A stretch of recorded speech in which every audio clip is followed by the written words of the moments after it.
That was The Fog from Imminent Sonic Destruction's soon-to-be album that's going to be coming on here in a couple of weeks, Triumphia. Cannot wait to check out the whole album. I'm sure it's going to be awesome. We're going to get a chance to see The Fog live. Everyone says it's a killer track live. I'm going to take Tony's word for it that it is, but we're going to put it to the test here in a couple of weeks and find out ourselves, which, again, cannot wait to see you there. But I think it's going to be awesome, man. And I think if that track's any indication what the rest of the album's going to be, I definitely think it's a step in the right direction. From what you guys have done before, even though we're looking at recurring themes 4 years ago, for that matter. Really good stuff there. So again, I can't wait to check the whole thing out. Yeah, I think you'll dig it.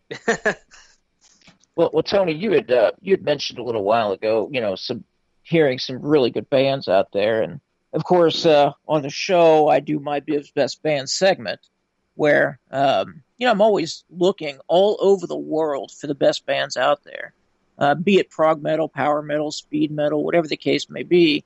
What band or bands have you heard that maybe we have it where you're like, man, the world needs to hear these guys?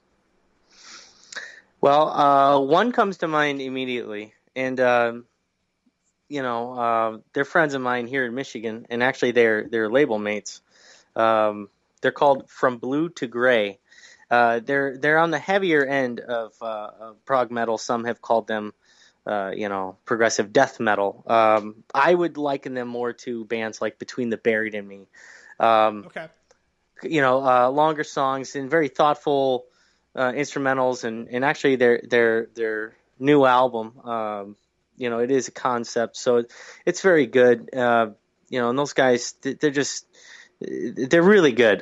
There's no other way to put it. And so a definite shout out to them because, not only are they really good musicians, but they're good friends, and they're just great for the Michigan metal scene for sure. And, they're very small right now, but man, as long as they can keep it up, they should be able to take over the world. Wow, that's really cool. And that actually brings up a good point. Like, this is what's great about what Biv and I do is we've talked to guests from all over the world, and when we're talking the Michigan metal scene, I almost kind of snicker a little bit, only because I'm so close to you, and it'd be like talking about the Indiana metal scene, and you just kind of laugh and go, okay. But it sounds like you speak very highly of some pretty awesome bands up in your area. So what is the scene like there? Is it kind of a budding area of bands that just talk about Biv's Best Band you never heard of? Are there just an absolute ton of bands that have a ton of potential that you think could really make a mark there? What's the scene like in Michigan, for example? I would say, if you compare it to other scenes, like if you compare it to LA or New York, those bands are in New York City, or those bands are in LA, or they're right around there. I could tell you that Detroit has its own metal scene, but that would be disingenuous because there's bands in Grand Rapids and Lansing, and the guys I just mentioned, they're based out of Mount Pleasant. Oh wow! And so all these bands they play each other's towns. They stick to their own, but they'll move around, and they are a Michigan metal band. So it makes sense that folks outside of Michigan have never heard. But once you're here and you put in a little bit of work, you'll find that there's some really good bands here. It's worth mentioning. I obviously I'm from here, and I want all bands from my area to do well, but I legitimately can tell you that bands like Hate Unbound and Dead in Five and From Blue to Gray, there's 100 others that I'm probably Wolf Hook, they're really good. Some of them signed, some of them not signed, and we all kind of support each other, which is the other main key ingredient. Well, one of the reasons that Jason and I decided to do this show, and it was years in the making, and we just launched it, I think, in January of this year. Maybe it was February. But one of the reasons we decided to do it was because we have a passion for music that needs to be heard. And so, the smaller bands that just don't get that voice. And so it sounds like Michigan really is like Jason said, a budding scene. Having said that, and now that you're becoming a little bit more popular and getting to open for bands like Fates Warning and Circus Maximus, where do you see your band being in 3 years or 5 years? Well, 3 years, we'll definitely have another album out, and what I'm hoping for is a little busier schedule touring.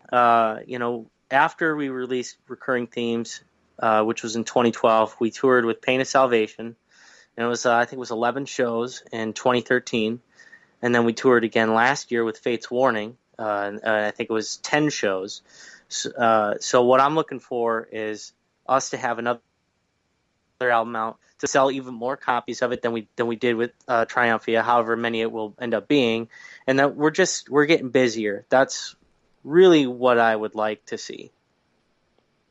Awesome. And we've talked about that before on the show. I mean, especially with the music industry and the way it is and the way album sales are or aren't nowadays.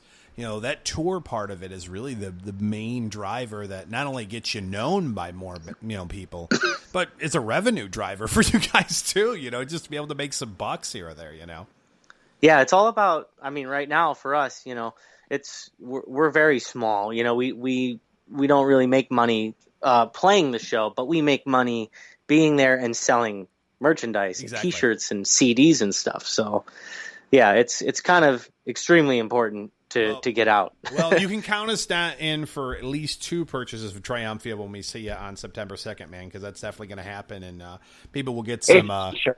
Yeah, I was going to say we'll get some merch while we're at it. We may as well do that and support awesome bands, especially here in the States, which seems to be few and far between. But I'm glad to hear that the metal scene's growing pretty well up in Michigan, and again, glad to hear that there are killer bands right in our neck of the woods that are doing some really good stuff, and really excited to hear the new album. But Tony, before we let you go, how do you let people know out there, how do they can stay in tuned with the band besides the website and stuff like that, like social media, just best ways to keep in contact with you and the rest of the band? And how can they pre-order the CD? Yeah, that's a good question. Okay, pre-order the CD can be done through you can pre-order digitally on iTunes, and I think Amazon has it up, and was it Google Play? I think has it as well. And also the pre-order the physical copy would be done through victorymerch.com.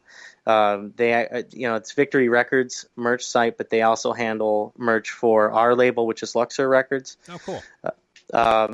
And of course, we blast that link out every day on Facebook, and but the best way to keep in touch with us would be